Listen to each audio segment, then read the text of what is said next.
Captain Kim Taeho stood on the bridge of the Fearless and watched Earth burn. The blue planet that gave birth to humanity was now covered in orange flames and black smoke. Enemy ships filled the space around it like angry insects. "Sir, we have lost contact with Defense Station 7, reported Communications Officer Song Woo-bin. His voice shook as he spoke. "That makes all 12 orbital stations destroyed." Kim closed his eyes for a moment. Each station held 10,000 people. Each station was gone forever.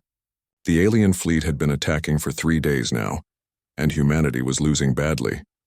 "Captain," called out Commander Lee Dong-woo from his tactical station, "Admiral Park So-jin is calling for all ships to help with the evacuation. The transport ships need protection." Kim opened his eyes and looked at the main screen. Hundreds of human transport ships were trying to escape Earth's gravity. They moved slowly, packed with families and children. The alien ships chased them like wolves hunting sheep. "Take us to the transport convoy," Kim ordered. "Full speed." The Fearless was the largest human warship ever built. It was 2.5 kilometers long and carried enough weapons to destroy a small moon. But even this giant ship looked tiny next to the alien fleet. The enemies had brought over 500 warships to destroy humanity. The ship shook as it moved toward Earth. Enemy fire hit the shields, making bright flashes of light. Kim held onto his chair and watched his crew work. These men and women had trained for war, but nobody had trained for the end of everything. "Weapons ready, Captain," announced Weapons Officer Lim Bong-soo. "Quantum cannons charged and targeting the lead enemy ships." "Fire at will," Kim said. The Fearless opened fire with all its weapons. Bright beams of energy shot out and hit the alien ships. 3 enemy vessels exploded in balls of fire. The aliens had better technology, but human weapons hit harder. Each shot from the Fearless could punch through alien armor like it was paper. But for every alien ship they destroyed, 10 more took its place.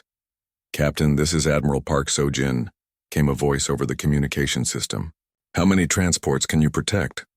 Kim looked at the tactical display. There were over 200 transport ships trying to escape. The Fearless could maybe protect 50 of them. "We will do what we can, Admiral," Kim replied, "but we need more time." "Time is what we do not have," Park So-jin said. Her voice was tired but strong. "The alien ground forces have landed in Asia and Europe. Our cities are falling one by one." The bridge went quiet except for the sound of alarms and weapon fire. Everyone knew what this meant. Earth was lost. Humanity was about to become extinct. "Sir," said Lee Dong-woo quietly, "I have been studying the alien attack patterns. They fight like machines. Every move follows the same plan. They never change or adapt." Kim turned to look at his tactical officer. "What do you mean?" "Humans fight differently," Lee explained. "When something does not work, we try something new. We change our plans. We break rules. The aliens do not do this. They follow their training exactly." Before Kim could answer, the ship shook harder than before. The lights flickered and sparks flew from some control panels. "Direct hit to Section 7, reported Chief Engineer Choi Min-ho over the communication system. "Hull breach sealed, but we lost 2 weapon systems. How many alien ships are targeting us?" Kim asked. 23, replied Lim Bong-soo. "They really want us dead, Captain." Kim smiled grimly. "Good, that means we are hurting them."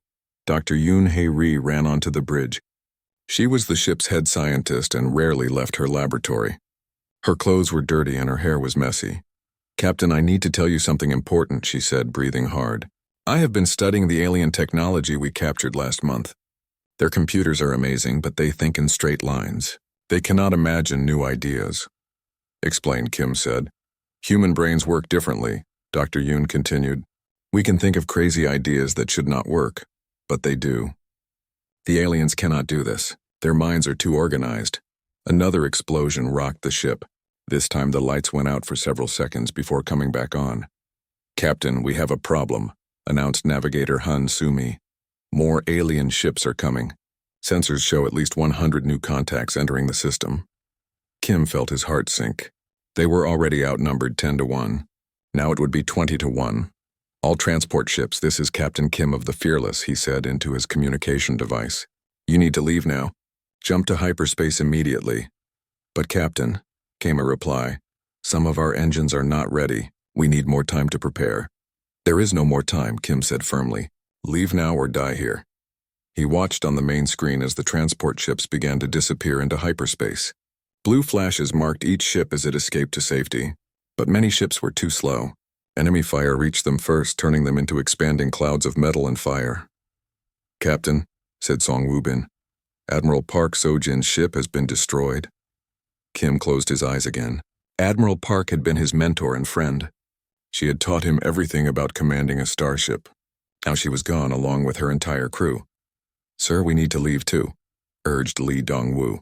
"We cannot save Earth, but we can save the people on the transport ships that escaped." Kim looked around the bridge at his crew. These people trusted him to make the right choice. But what was the right choice when every choice led to death? "Dr. Yoon," he said, "how much of Earth's technology data do we have in our computers?" "Everything, Captain," she replied. "The Fearless carries the complete human technology database. Every invention, every scientific discovery, every weapon design. It is all here." Kim nodded slowly. Maybe Earth was lost, but human knowledge would survive. And maybe someday that knowledge would let humanity fight back. "Set course for the outer rim," he ordered. "Maximum speed." "But Captain," protested Lim Bong-soo, "there are still human ships fighting near Earth. And they will all die if they stay," Kim replied. "We cannot save Earth, but we can make sure humanity has a future." The Fearless turned away from Earth and accelerated toward deep space. Behind them, the planet grew smaller and smaller until it was just another star. Kim watched until he could not see it anymore. "Captain," said Dr. Yoon quietly, "what do we do now?" Kim looked at his crew. 50,000 people lived on the Fearless. They were soldiers, scientists, engineers, and civilians. They were all that remained of free humanity. "Now we learn how to be ghosts," Kim said. "The aliens think they have won. Let them think that. We will hide in the dark places between stars. We will study their technology and learn their weaknesses. And when we are ready, we will show them that humans do not give up." The Fearless disappeared into hyperspace, carrying with it the last hope of the human race. 1 year had passed since the fall of the World Ender, and the galaxy was a very different place. Admiral Kim Tae-ho stood on the bridge of the Fearless and watched a sight that still amazed him every day. Hundreds of ships filled the space around the former Nexus worlds, but they were not all human ships anymore. The fleet now included vessels from 6 different alien species that had broken away from the hegemony. Sleek ships built by the Centauri, massive cargo haulers from the Rigel system, even some of the elegant crystalline vessels of the mysterious Vega Collective, all flying together under the banner of the Human Liberation Alliance. "Admiral, we are receiving surrender requests from 3 more hegemony worlds," reported Communications Officer Song Woo-bin, who now wore the insignia of a commander. "That brings the total to over 200 systems that have asked to join the alliance." Kim nodded, but his expression remained serious. The war was ending, but the hard work of building peace was just beginning. "What about the remaining hegemony forces?" "Still fighting in the outer rim," replied Commander Lee Dong-woo from his position as Fleet Tactical Coordinator. "But their numbers are shrinking every day. Most of their ships are deserting or switching sides." Dr. Yoon Hae-ri looked up from her science station, which now coordinated research across dozens of ships. "Admiral, the technology sharing program is working better than we hoped. Human creativity combined with alien precision is producing incredible results." Kim walked to the main viewer and stared out at the bustling spaceport that had been built where the World Ender once threatened the galaxy. Ships came and went constantly, carrying trade goods, refugees, and messages of hope to every corner of known space. "Sejong, what is the status of the refugee resettlement program?" Kim asked. The artificial intelligence's voice now came from speakers throughout the entire fleet, linking hundreds of ships in a network of shared knowledge and communication. "Over 3 million humans have been relocated to safe worlds, Admiral. The Titan colony has grown to become the temporary capital of human space. Construction of New Earth is proceeding ahead of schedule." Kim smiled at that. New Earth was humanity's ambitious project to build an entirely artificial world in the Alpha Centauri system.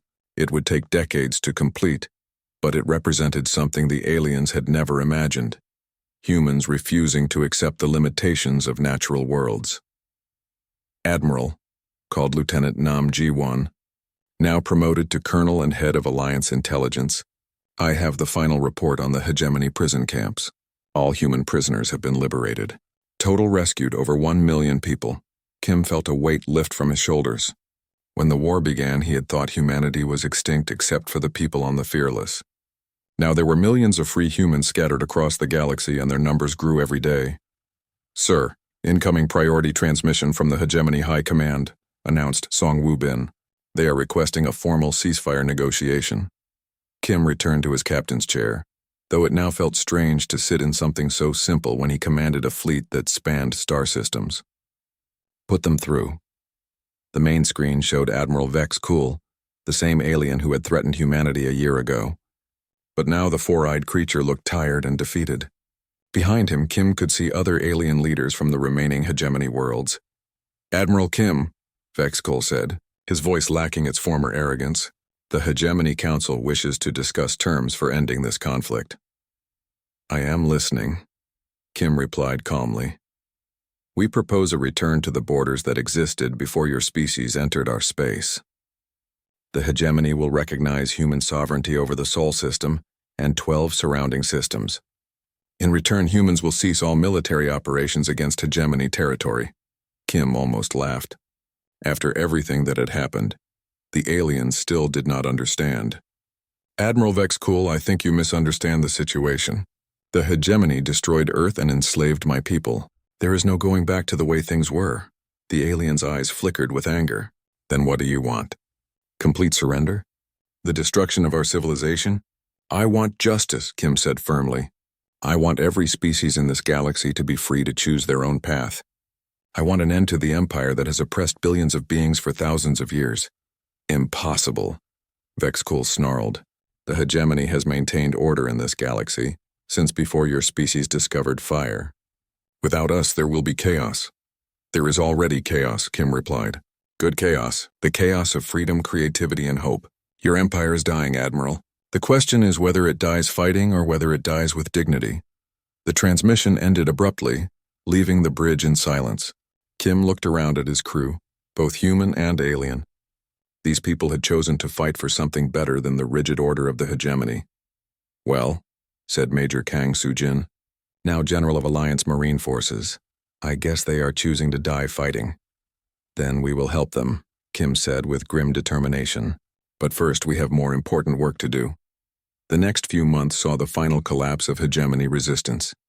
One by one, their remaining fleets surrendered or were destroyed. Worlds that had been under alien rule for centuries declared independence. The rigid empire that had controlled the galaxy for millennia crumbled like a house built on sand. But Kim's proudest moment came when the first ships launched from New Earth's construction yards. They were unlike anything ever seen before. Vessels designed by human imagination and built with the combined technology of a dozen species. Ships that could explore unknown regions of space, carry entire cities between stars, or defend freedom against any threat. "Admiral," Dr. Yoon announced from her station, "we are receiving transmission from the Andromeda expedition.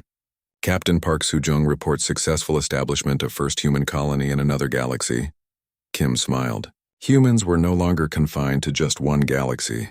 They were spreading across the universe, carrying with them the message that freedom and creativity would always triumph over oppression and rigid order.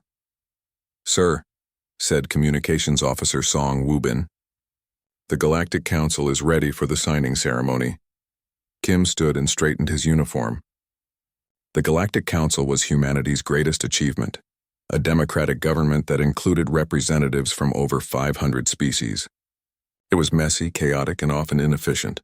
In other words, it was perfectly human. "Sejong, are you ready for your new assignment?" Kim asked. "I am honored to become the first artificial being elected to the Galactic Council," Sejong replied, "though I still do not understand how you convinced them to vote for a computer program." "Because you think like a human," Kim said with a laugh. "And apparently the galaxy has decided that thinking like a human is a good thing." The signing ceremony took place on the observation deck of the Fearless, now permanently stationed at the heart of Alliance space. Leaders from hundreds of worlds gathered to witness the birth of a new galactic government. Instead of one empire ruling through fear, there would be a confederation of free peoples working together. As Kim signed the Terran Accords that formally established the new order, he thought about how far humanity had come. They had started as refugees fleeing a burning world. Now they were the founders of galactic democracy. "Captain," said Admiral Park Soo-jin, who had somehow survived the destruction of Earth and now commanded the Alliance Defense Force. What are your plans now that the war is over? Kim looked out at the stars through the observation deck's massive windows. Somewhere out there, human ships were exploring new worlds and making contact with unknown species. Other vessels were carrying settlers to distant colonies where children would grow up free. And deep in space, the ghost ships that had once hunted alien convoys now served as guardians of peace. I think I will return to what I do best, Kim said with a smile, exploring the unknown and protecting the innocent. The galaxy is a big place, and there are always new adventures waiting. Dr. Yoon approached with a portable computer in her hands. Admiral, I have something for you. A gift from all the engineers and scientists in the fleet. She handed him the device, and when Kim activated it, he saw star charts showing the entire known galaxy. But these were not ordinary charts. They showed every human colony, every Alliance world, and every ship that flew under the banner of freedom. We call it the Freedom Map, Dr. Yoon explained. It shows every place where beings can live free from oppression, and it grows larger every day. Kim studied the map and felt amazement at what they had accomplished. The small red dot that marked the location of Earth was surrounded by thousands of green lights representing free worlds. Humanity had not just survived the destruction of their home. They had planted seeds of freedom across the entire galaxy. Thank you, Kim said quietly. This is the most beautiful thing I have ever seen. Later that evening, Kim stood alone on the bridge of the Fearless. The ship was quiet, with most of the crew attending celebration parties throughout the fleet. He had chosen to remain here in the place where the long journey had begun. Computer, display Earth's last transmission, he said. The main screen showed the final message sent from Earth before the planet fell. Admiral Park Seo-jin's face appeared, her voice echoing across the bridge. To all human ships, Earth is lost, but humanity lives. The world ender hung in space like a metal moon, its surface covered with weapon platforms and shield generators. Captain Kim Tae-ho stared at it through the main viewer and felt a chill run down his spine. The alien fortress was larger than any human city, bristling with enough firepower to crack planets. Sejong, give me detailed scans of that monster, Kim ordered. The artificial intelligence's voice filled the bridge. The world ender carries over 10,000 weapon systems, Captain. Its shields could stop the combined firepower of 100 human fleets. This is not a ship. It is a flying fortress designed to end civilizations. Commander Lee Dong-woo looked up from his tactical station with worry in his eyes. Sir, our entire fleet combined has less firepower than just one section of that thing. How do we fight something like that?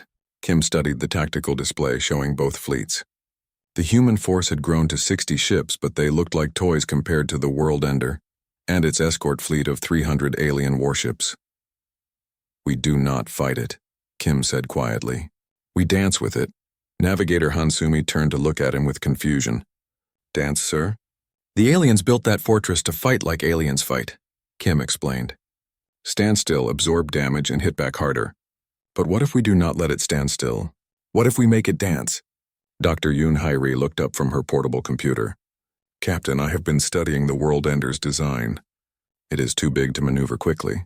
If we can force it to move, its own size becomes a weakness. Exactly, Kim said with a growing smile. Sejong, can you calculate attack patterns that force the world ender to turn and move? Already working on it, Captain.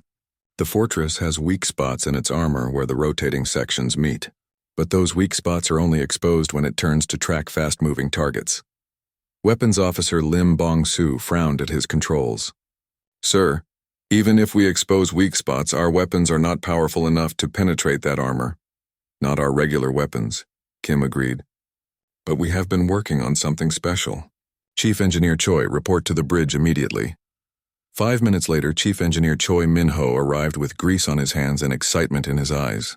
Captain, the quantum torpedo modifications are complete. We have turned every torpedo tube on every ship into a miniature star destroyer. Explain, Kim said. We took alien quantum technology and combined it with human antimatter warheads, Choi said proudly. Each torpedo now carries the power of a small sun. The aliens have never seen anything like it. Kim nodded. This was how humans fought. They took impossible ideas and made them work through pure stubbornness and creativity. All ships, this is Captain Kim, he announced to the fleet. In 1 hour we attack the world ender. This is not a normal battle. We are not trying to destroy that fortress with brute force. We are going to confuse it, anger it, and make it dance to our music. The human fleet spread out in a wide formation around the world ender. Each ship took a different approach angle, moving in complex patterns that the alien computers could not predict. "Captain," called out Communications Officer Song Woo-bin, "the world ender is trying to communicate with us." "Put it on screen," Kim ordered. Admiral Vexcool's face appeared, his 4 eyes blazing with confidence. "Human captain, you see the power of the hegemony before you. Surrender now and your deaths will be quick."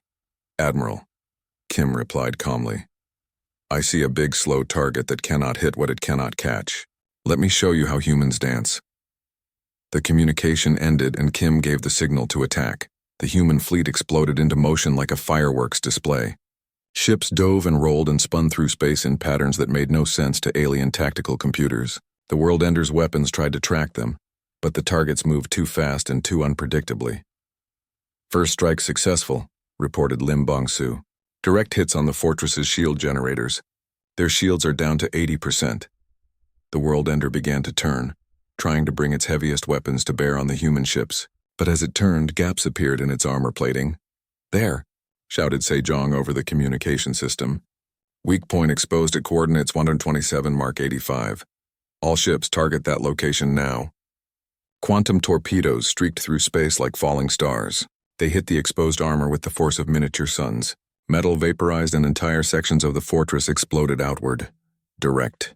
Hit on primary shield generator 7, announced Dr. Yoon. "Their shield strength is down to 50%. But the world ender was far from helpless.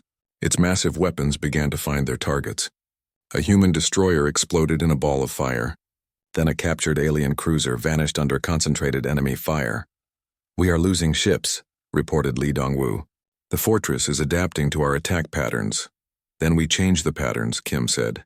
"Sejong, implement Chaos Protocol 7. "Chaos Protocol 7 activated," the artificial intelligence replied. "All ships ignore your previous orders. Attack whatever target looks interesting. Confuse the enemy with pure randomness." The human fleet scattered like startled birds, each ship attacking different targets for different reasons. Some ships went after weapon platforms. Others targeted shield generators. A few brave captains actually flew directly toward the world ender's main hull. The alien computers tried desperately to analyze the human attack patterns, but there were no patterns to analyze. The humans were fighting with pure chaos and instinct. "Captain, we have a problem," called out Major Kang Soo-jin from her marine station. "The fortress is launching boarding pods. They are trying to capture our ships." "Let them try," Kim said with a grim smile. "Our Marines have been practicing for this." Alien boarding pods slammed into human ships throughout the fleet. But the aliens discovered that boarding a human ship was very different from boarding other alien vessels. Humans did not fight according to military manuals. They used furniture as weapons, turned engineering tools into bombs, and fought with a desperation that terrified their attackers. "Marine teams are repelling all boarding attempts," reported Major Kang. "The aliens cannot understand. Why our people fight so hard?" "Because this is our last stand," Kim replied. "Every human in this fleet knows that if we lose here, humanity dies forever." The battle raged for 3 hours. The world ender's shields failed completely, and its armor was cracked and burning in dozens of places. But the human fleet was taking terrible losses. Only 30 ships remained, and many of those were badly damaged. "Captain," announced Dr. Yoon urgently, "I have found something. The world ender's central computer core is trying to repair the damaged systems. But to do that, it has to lower its internal security barriers." "How long do we have?" Kim asked. "Maybe 10 minutes before the repairs are complete and the barriers go back up." Kim looked around the bridge at his crew. These people had followed him across the galaxy and through impossible battles. Now he was asking them to attempt the impossible one more time. "Sejong, can you hack into the world ender's core if we get close enough?" "Yes, Captain. But close enough means landing on the fortress surface, and someone has to physically connect me to their computer system."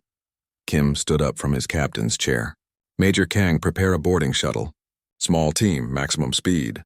"Sir, that is suicide," protested Lee Dong-woo. "The fortress surface is covered with defense weapons." "Then we will have to be very fast and very lucky," Kim replied. "Dr. Yoon, you are coming with me. Sejong will need your help to interface with alien systems. Captain, You cannot leave the ship, argued Hansumi. The fleet needs you here. The fleet needs that fortress destroyed, Kim said firmly, and this is the only way to do it. 20 minutes later, Kim found himself in a small boarding shuttle racing toward the World Ender's surface. Dr. Yoon sat beside him, clutching a portable computer containing Sejong's hacking programs. Behind them, 4 Marines led by Major Kang checked their weapons one final time. The shuttle dove through a storm of defensive fire, dodging energy beams and missile explosions. The pilot, a young officer named Park Min-jae, flew the small craft like it was part of his own body. 30 seconds to landing, Park announced. I hope you know what you are doing, Captain. Kim looked out the shuttle's window at the World Ender's surface, rushing up to meet them. Weapon platforms and sensor arrays covered the fortress like a deadly forest. So do I, Kim said quietly. So do I. The shuttle slammed into the World Ender's hull with a crash that threw everyone against their restraints. Alarm screamed as the hull was breached and atmosphere began to leak out. Go, go, go, shouted Major Kang, and the boarding team rushed into the alien fortress. Kim followed Dr. Yoon through corridors filled with strange lights and humming machinery. They had perhaps 5 minutes before the World Ender's internal defenses found them. There, Dr. Yoon pointed to a massive computer terminal covered with blinking lights. That is the core interface. She plugged her portable computer into the alien system and began typing commands. Sejong, can you hear me? I am here, came the artificial intelligence's voice from the portable speakers. Beginning hack attempt now. This is incredible. Their computer system is vast but rigid, like a crystal palace with no flexibility. Alien security forces poured into the corridor, firing energy weapons. Major Kang and her Marines held them back, but barely. How much longer? Kim shouted over the sound of gunfire. The Fearless had grown beyond what anyone thought possible. What started as one ship with 50,000 people had become something much more. Captured alien vessels flew alongside the Great Dreadnought, their hulls painted with human symbols. The ghost ship now led a ghost fleet. Captain Kim Tae-ho stood in the ship's main computer room, watching Dr. Yoon Hae-ri work on their greatest discovery yet. Banks of alien computers filled the room, their strange lights blinking in patterns that hurt human eyes to watch. But Dr. Yoon had learned to read those patterns like a book. The artificial intelligence is responding better than we hoped, Dr. Yoon said, her fingers dancing across alien control panels. I have been feeding it human tactical data for 3 weeks. It is learning to think like us. Kim watched the main display screen. Numbers and symbols flowed across it in streams of light. Somewhere in that digital storm, a new kind of mind was being born. How is it different from alien computer systems? Kim asked. Alien computers are very smart, but they think in straight lines, Dr. Yoon explained.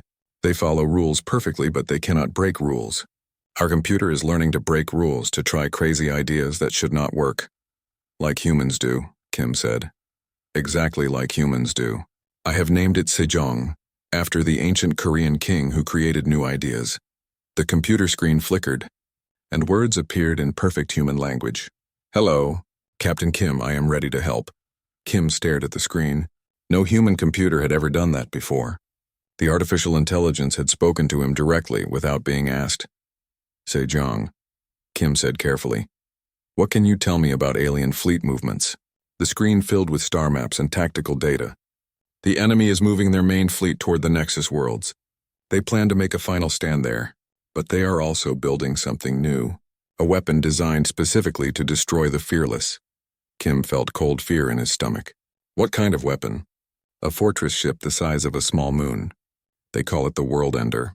It carries enough firepower to destroy a star system. Dr. Yoon looked worried. Captain, if they have built something that big, we cannot fight it with conventional weapons. Then we will have to be unconventional, Kim replied. Sejong, can you hack into the World Ender's systems? Not from here. But if we get close enough, I can try. The problem is getting close enough without being destroyed. Kim left the computer room and walked to the bridge. The sight that greeted him still amazed him every day. Where once only humans had worked, now aliens sat at some of the stations, defectors from the hegemony who had joined the human cause. Commander Lee Dong-woo looked up from his tactical station. Captain, we have received responses from the rescue missions. 9 of the 12 prison camps have been liberated. We saved over 15,000 people. And the other 3 camps, Kim asked, destroyed before we could reach them. The aliens killed the prisoners rather than let us rescue them. Kim closed his eyes and felt rage burn in his chest. The aliens would pay for that. Every single one of them would pay. "Sir," called out Communications Officer Song Woo-bin, "we are receiving a message from the hidden colony in the Tau Ceti system. They want to join our fleet." Kim opened his eyes. "How many ships do they have?" 12 freighters and 2 patrol boats. About 8,000 people total. They have been hiding from the hegemony for 2 years. "Tell them they are welcome," Kim said, "but warn them that joining us means war. There is no going back to hiding." "They know, sir. They say they are tired of being afraid."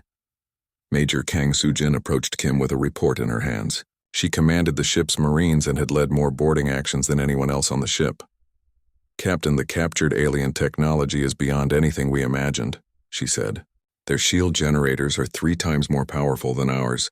Their weapons use some kind of quantum energy that our scientists cannot fully understand." "But you are installing it on our ships anyway," Kim said. "Yes, sir. Dr. Yoon and Chief Engineer Choi have figured out how to make it work with human systems. The results are incredible. Our weapons now hit harder than anything the aliens have ever seen." Kim nodded. "How many alien ships have we captured intact?" 17, sir. All different classes. We are learning something new from each one." The bridge door opened, and Lieutenant Nam Ji-won entered with a group of recently rescued prisoners. Kim recognized Dr. Hwang Jun-soo among them. "Captain," Nam said, "Dr. Hwang has important information about the Nexus worlds." Dr. Hwang stepped forward. He looked much better after 3 months of proper food and medical care. "Captain, I worked as a slave in the shipyards orbiting Nexus Prime. I saw them building the World Ender." "Tell me everything," Kim said. "It is not just a ship, Captain." "It is a mobile space station, 100 kilometers across with armor plating 10 kilometers thick. The aliens have spent 2 years building it." Kim felt his heart sink. How could the Fearless fight something that big? "But," Dr. Hwang continued, "I also learned something important. The World Ender has a weakness. Its computer systems are all connected to one central core. If that core is destroyed, the entire ship becomes helpless." "Where is this core located?" Kim asked. "Deep in the center of the ship, protected by layers of armor and energy shields. The aliens believe it is impossible to reach." Kim smiled grimly. "The aliens believe many things that are not true." Navigator Han Sumi looked up from her station. "Captain, I have calculated the distance to the Nexus worlds. At maximum speed, we can reach them in 6 weeks. "Set course immediately," Kim ordered. "It is time to end this war."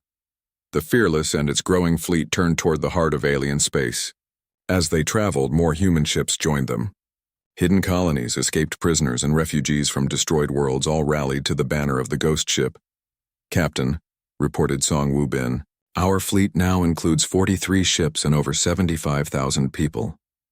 Kim looked at the tactical display showing all the human ships. They were different sizes and shapes, some human-built and others captured from the enemy, but they all flew together toward the same goal. "Sir, we are receiving a transmission from the Nexus worlds," Song announced. "It is addressed to you personally." "Put it on the main screen," Kim said. The face of an alien admiral appeared on the screen. The creature had gray skin and 4 eyes that glowed with intelligence and hatred. "Captain Kim Tae-ho of the human ship, Fearless," the alien said in perfect human language. "I am Admiral Vexcool of the Galactic Hegemony. You have caused enough damage to our empire. Surrender now and we will give your people a quick death." Kim stood up and faced the screen. "Admiral Vexcool of the failing hegemony, I am Captain Kim Tae-ho of the Free Human Fleet. We will never surrender. We are coming for you and we are bringing friends." The alien's 4 eyes blazed with anger. "You command a handful of stolen ships against the might of 12 empires. You cannot win." "We have already won," Kim replied calmly.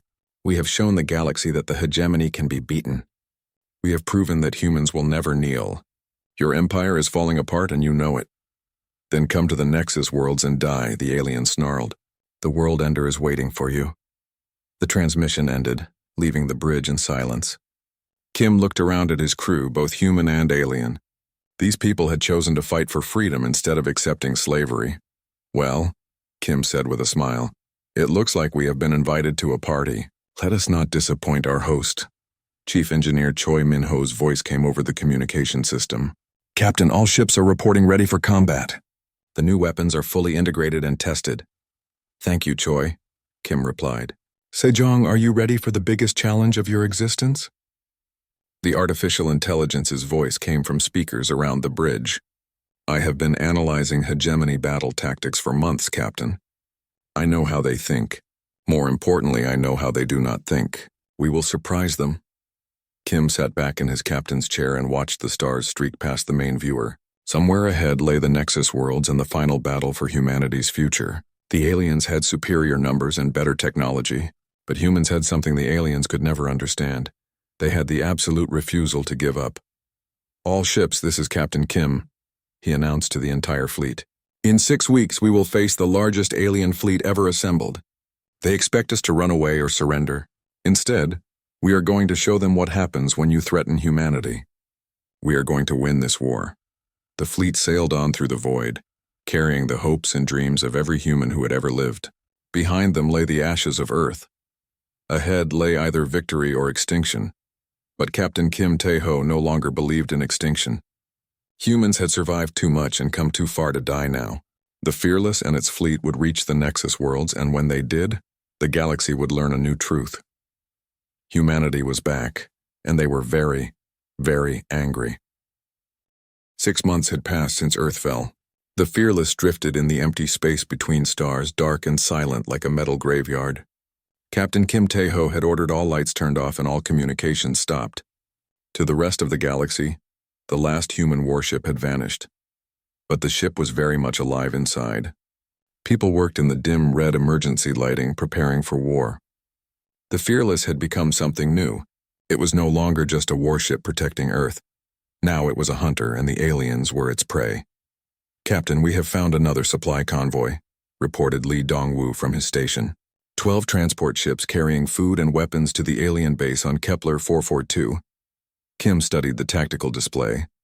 The alien ships moved in a perfect straight line, just like always. They never changed their route or their formation.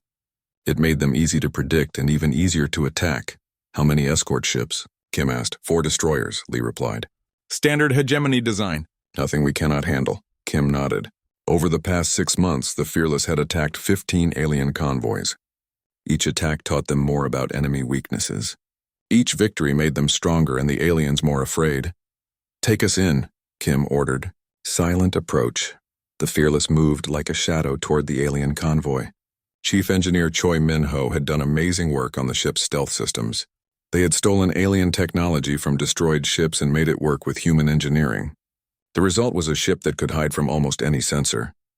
"Captain," whispered Communications Officer Song Woo-bin, "I am picking up alien transmissions. They are talking about the Ghost Dreadnought again." Kim smiled. The aliens had given the Fearless that name after their 3rd attack. They were so scared of the ship that they saw it everywhere, even when it was not there.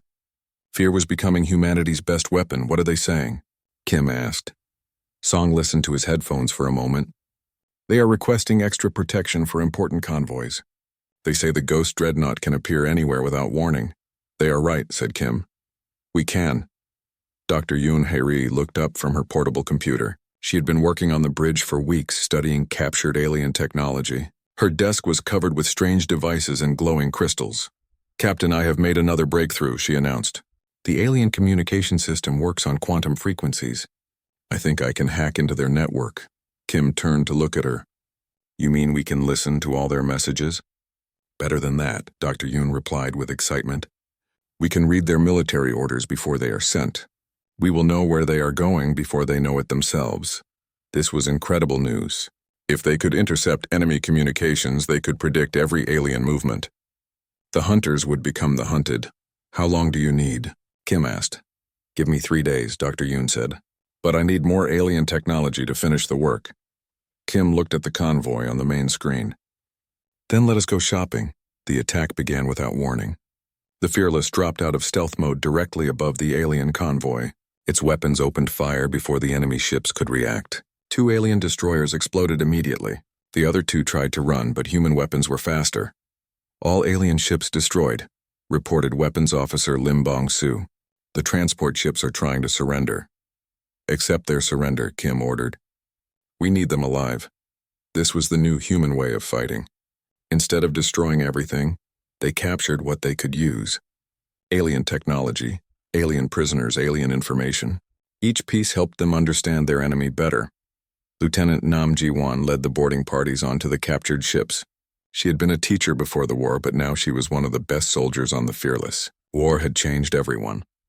"Captain, we have found something interesting," Nam reported over the radio. This convoy was carrying more than supplies.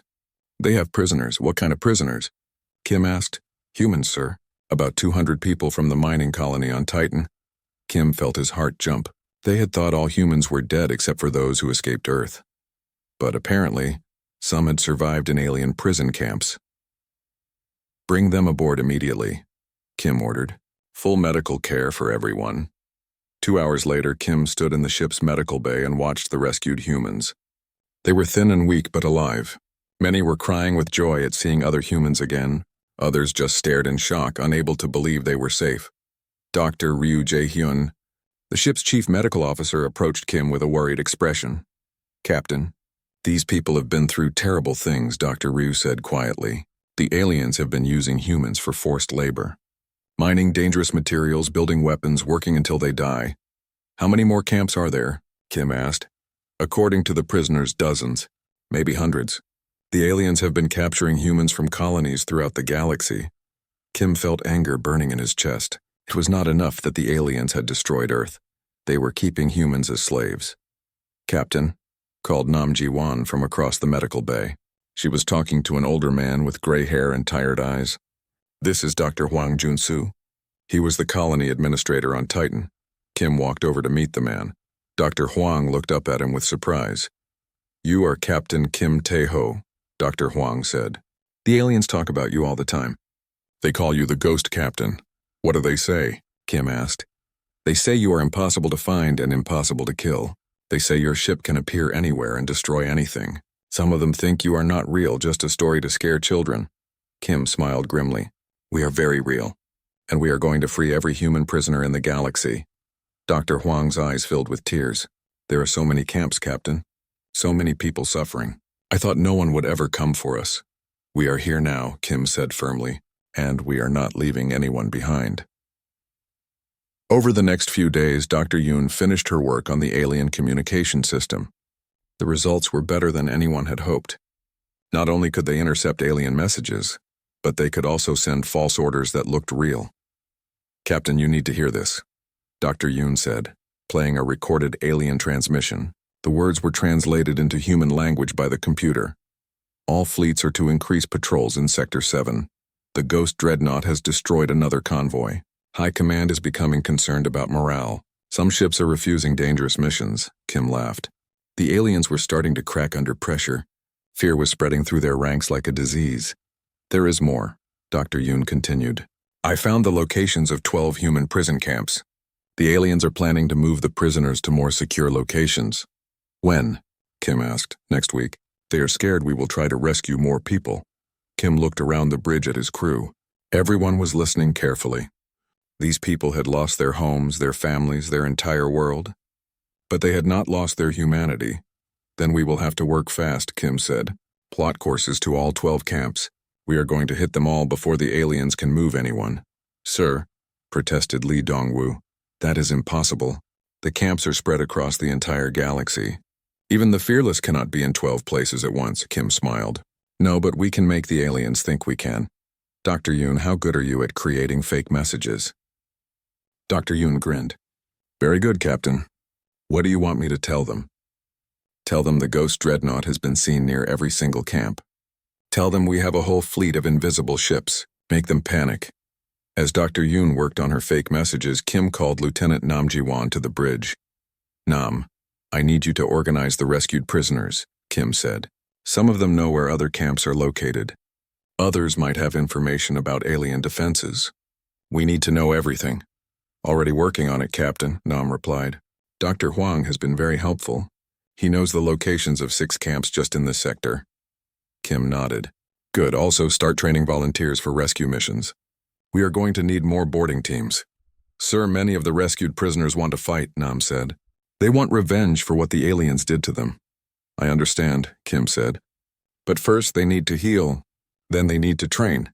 Revenge is useless if you die trying to get it." The Fearless continued its hunt through the dark spaces between stars. Each attack made the aliens more afraid.